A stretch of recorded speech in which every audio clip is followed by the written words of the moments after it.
Аса қамқор, ерекше мейірімді Алланың атымен бастаймын. Аят.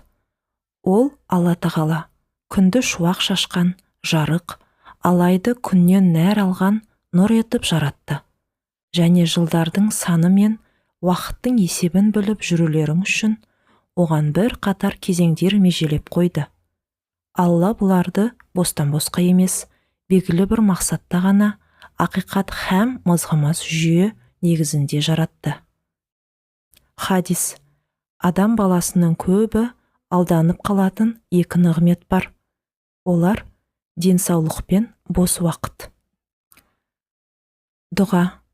Уа Раббым, мені қанағатшыл ет, маған берген ризығыңды берекетті қыл. Мақал. Бос өткізу өмірді ақымаққа көңілді.